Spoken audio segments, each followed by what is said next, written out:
Hello, my name is Nick Bond and I'm the Head of Advice at bdhSterling in Australia. In this video, I'm going to briefly outline some of the key points of the recent budget that may affect you. Starting in the first section with superannuation, the work test has been proposed to be removed for those aged 67 up to their 75th birthday. Currently, you have to fulfill the work test to be able to make contributions into superannuation. That work test is 40 hours gainful employment in a 30-day period, which allows you to contribute into superannuation. If you don't meet that work test, if you're over the age of 67, you're not able to contribute. But as of the 1st of July 2022, it's proposed that that be increased to age 74, so able to contribute up to the 75th birthday. That door has meant, that door's previously been closed and has meant a number of individuals who've got, for example, UK pensions that wish to transfer to Australia have not been able to do so. Some have had to leave their assets in the UK, but now this may present a new opportunity for those that thought that they could no longer bring their funds over.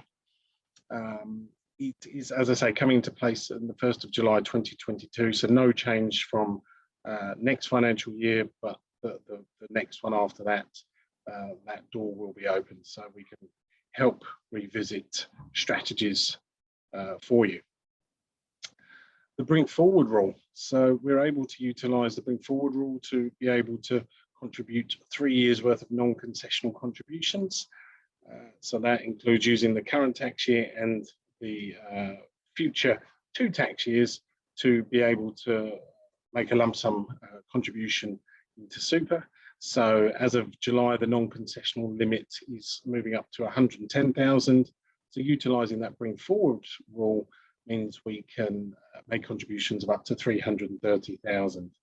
There is a bill sitting before Senate that is hoping to move that bring forward utilisation up to age 67. We are looking at hopefully a best case scenario of that actually increasing to up to 74 as well, in line with the age test, work test removal taking place. So fingers crossed, because that will be very useful as well for financial planning reasons. The original decision from 65 to 67, that change has been sitting with Senate for a long time.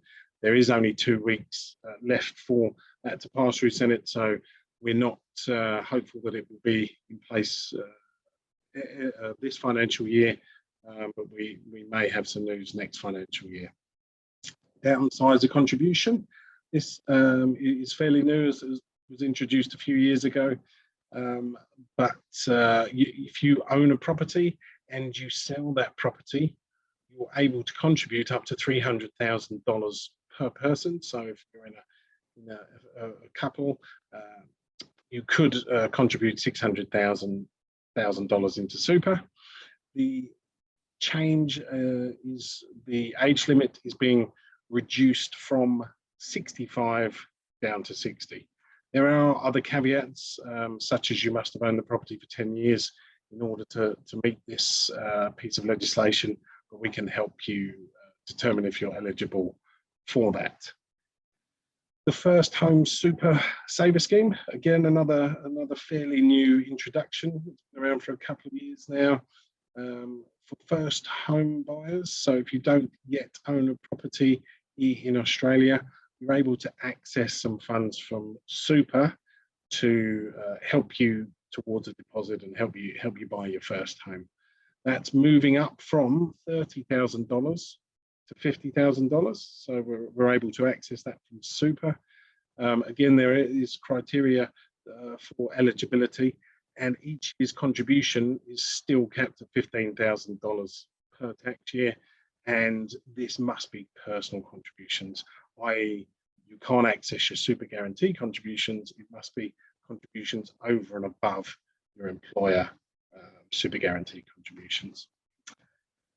Okay, on to SMSFs and residency requirements for individuals who wish to travel but stay out of the country for a prolonged period of time. there has been issues with residency requirements and meeting the central management and control rules. So currently the rule allows you to temporarily be outside of Australia for 2 years. Any longer than that, and then the fund could become a non-complying super fund. They are hopefully extending this now to 5 years, which will allow people to be outside of the country for a good amount of time. And they're also going to remove the active member test. So great news for those who wish to travel for prolonged periods in their retirement and have a self-managed super fund. Okay, for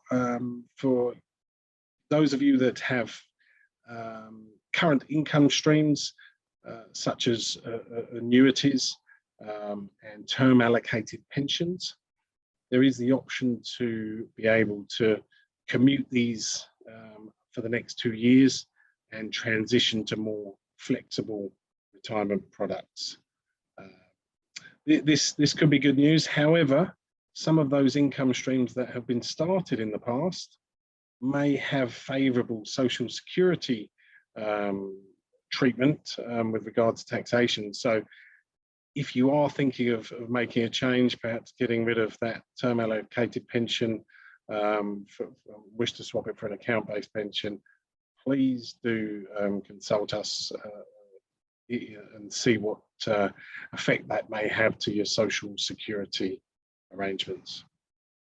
In this section, we're going to cover taxation and a couple of other reforms that have been included as well, we think are relevant to our clients.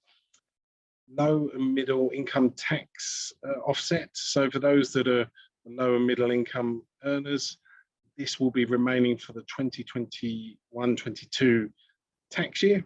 It's been in place for a couple of years now, and it will provide a maximum reduction in tax of up to $1,080. So for those that are earning between $48,000 and $90,000 per annum, can expect a tax refund of $1,080. There are different bands depending on your earnings. So as you go above the $90,000, that will reduce. You automatically receive this when you complete your tax return, and the ATO will provide you with your tax back in due course. The Medicare levy, the threshold has marginally increased, meaning that low income taxpayers will continue to be exempted from the Medicare levy. Social Security, so the pension loan scheme, which is a scheme that allows older Australians to get a voluntary non-taxable loan from the government. There are changes to the scheme now that will allow individuals access to limited lump sums and will also carry a no negative equity guarantee, which is very positive. The participants will be allowed to access up to 2 lump sums in any 12-month period, with the 2 instalments capped at a total value of 50% of the annual age pension amount.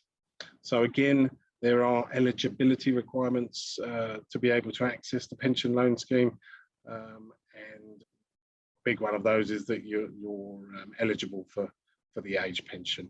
But if you have any doubts, please contact us and we can help establish whether or not you are eligible. So in other reforms, there's been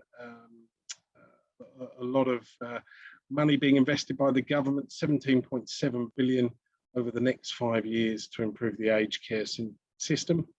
This is to help ensure that senior Australians have access to high quality and safe care and have more control in their aged care arrangements. There's also been a women's economic security package, which will provide 1.8 billion over the next 5 years to help improve women's workforce participation and future economic security. For example, those with property settlements of less than 500,000 will receive assistance following the breakup of a relationship. The start of this is the 21-22 tax year and will be effective for 2 2 tax years. So positive news there. Thanks for taking the time to watch the video. And if you have got any queries at all, please don't hesitate to get in contact with us. As you're probably aware, we have advisors in most states, and we will be more than happy to field your questions should you have any. Many thanks for watching.